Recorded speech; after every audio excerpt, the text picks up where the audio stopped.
Advertências bíblicas. 2 Pedro, capítulo 3, nós lemos o seguinte: Amados, escrevo-vos agora esta segunda carta, em ambas as quais desperto com exortação o vosso ânimo sincero, para que vos lembreis das palavras que primeiramente foram ditas pelos santos profetas e do nosso mandamento como apóstolos do Senhor e Salvador, sabendo primeiro isto, que nos últimos dias virão escarnecedores andando segundo as suas próprias concupiscências, e dizendo: onde está a promessa da sua vinda? Porque desde que os pais dormiram, todas as coisas permanecem como desde o princípio da criação. Eles voluntariamente ignoram isto, que pela palavra de Deus já desde a antiguidade existiram os céus e a terra, que foi tirada da água e no meio da água subsiste, pelas quais coisas pereceu o mundo de então, coberto com as águas do dilúvio.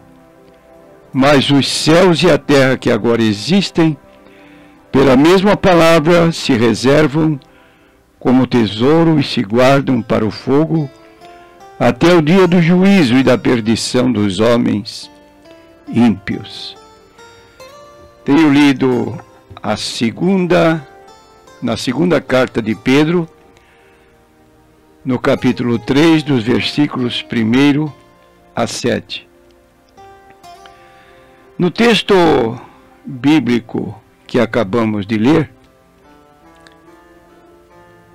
o apóstolo Pedro nos faz advertências, segundo as quais, nos últimos tempos, iriam surgir escarnecedores da palavra de Deus. O objetivo destes elementos, ou dessas pessoas, é claro, no sentido de que, se possível fosse, seriam enganados até os escolhidos. Foi a advertência também que Jesus fez em Mateus capítulo 24, quando os discípulos perguntaram que sinal haveria da tua vinda e do fim do mundo. Ele diz: acautelai-vos que ninguém vos engane. E nós estamos vivendo nestes dias em que surgem pessoas com o propósito de subverter a Bíblia. E hoje nós vemos, lendo mensagens na internet e mensagens que nos chegam também, segundo as quais os ateus estão saindo do armário. Essa expressão "saindo do armário" é que o ateísmo, embora tivesse sua própria opinião negando a existência de Deus, e que à luz da Bíblia tais pessoas seriam consideradas loucas, está no Salmo 14, versículo 1, disse o louco no seu coração: não há Deus. Mas um tempo atrás eles se escondiam, porque dizer-se alguém ateu era ofensivo e ele perderia as amizades. Mas hoje eles estão saindo do armário, no sentido de que estão aparecendo na internet, fazendo suas declarações bombásticas, zombando de Deus, escarnecendo da Bíblia Sagrada.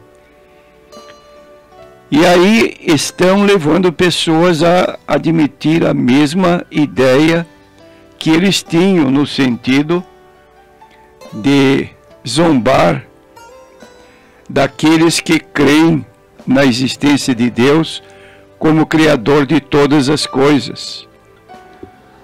O escritor bíblico, no Salmo 19, ele apresenta razões para crermos na existência de Deus, e ele então aponta a natureza, a beleza do universo no qual vivemos, suas leis que regem todas as forças da natureza, e por isso somos levados a crer na existência de Deus como um ser pessoal que revela a sua vontade na Bíblia Sagrada.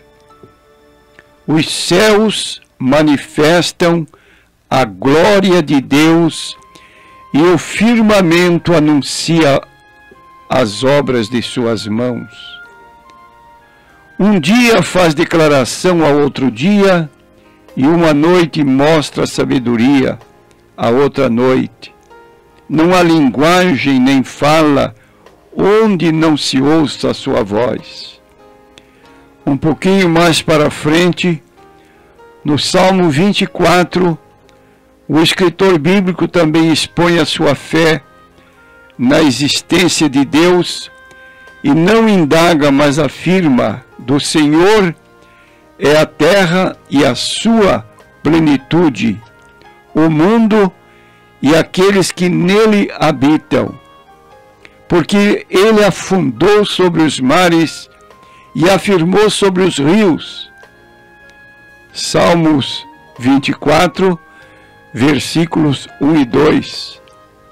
E muitos anos mais tarde, séculos ou até milênios, nós vamos encontrar o apóstolo Paulo subindo ao Areópago de Atenas, onde se achavam os filósofos, tentando descobrir novidades do campo das ideias, que o apóstolo Paulo, convidado para expor, fazer sua exposição daquilo no que ele pensava, ele pôde abertamente declarar sua fé nesse Deus Criador de todas as coisas.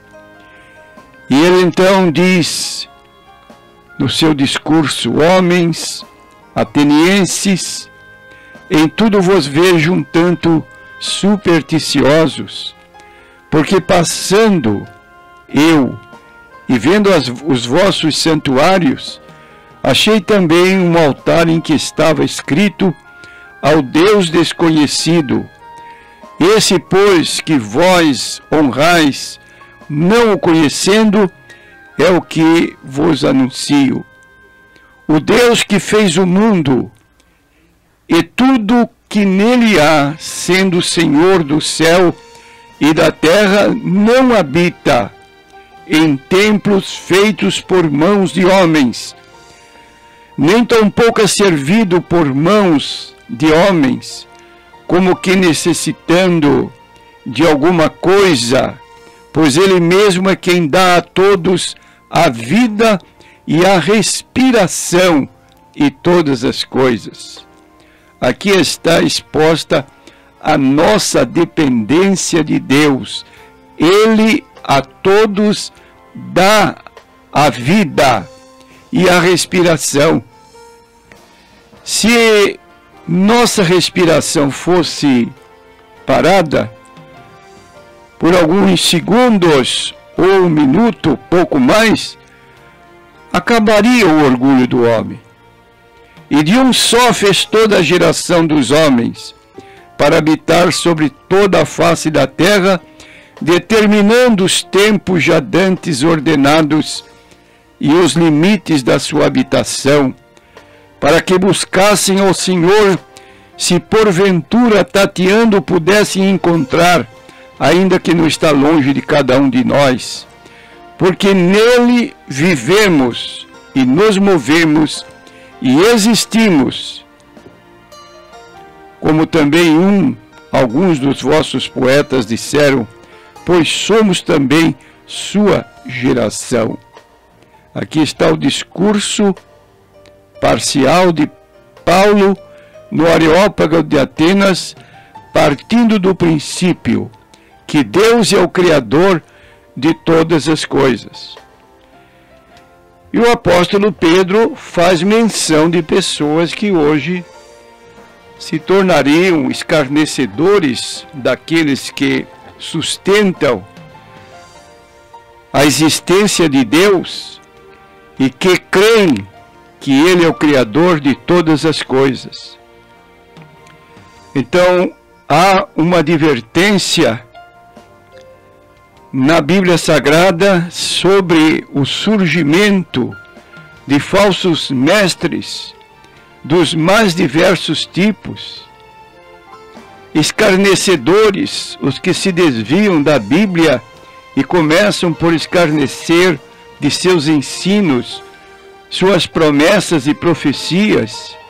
Seu principal alvo é levar as pessoas a descrerem da existência de Deus e, no caso de 2 Pedro, também a negarem a própria segunda vinda do Senhor Jesus Cristo. Enquanto isto, nós lemos no livro de Hebreus, no capítulo 9, o escritor bíblico apontando que uma vez Jesus já veio, mas aguardamos uma segunda vez. E como aos homens está ordenado morrerem uma vez, vindo depois disso juízo, assim também Cristo, oferecendo-se uma vez para tirar os pecados de muitos, aparecerá segunda vez, sem pecado, aos que o esperam para a salvação. A primeira vez que Jesus apareceu, nasceu como uma criancinha que não podia a si mesma se defender, dependia do cuidado paterno. Mas na segunda vez que Jesus aparecer, ele não virá nessa condição, como alguns admitem, se Jesus voltasse, ele seria apedrejado, ele seria crucificado da mesma maneira como foi na primeira vez. Não! A Bíblia declara que a segunda vinda de Cristo será fulgurante. Os homens vão ficar tão apavorados, tão medrosos, que diz o livro do Apocalipse, que eles procurarão as cavernas, os buracos, e vão rogar as montanhas que caiam sobre eles, porque vão temer sobremodo a aparição de nosso Senhor Jesus Cristo.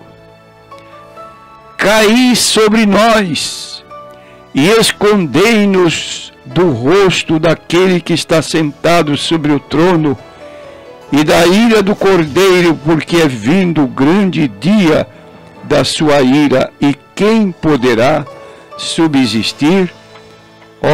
Homens orgulhosos, soberbos, zombadores, que hoje escarnecem da Bíblia Sagrada, da pregação do Evangelho, presunçosos, como se fossem seguros na sua própria capacidade intelectual ou financeira.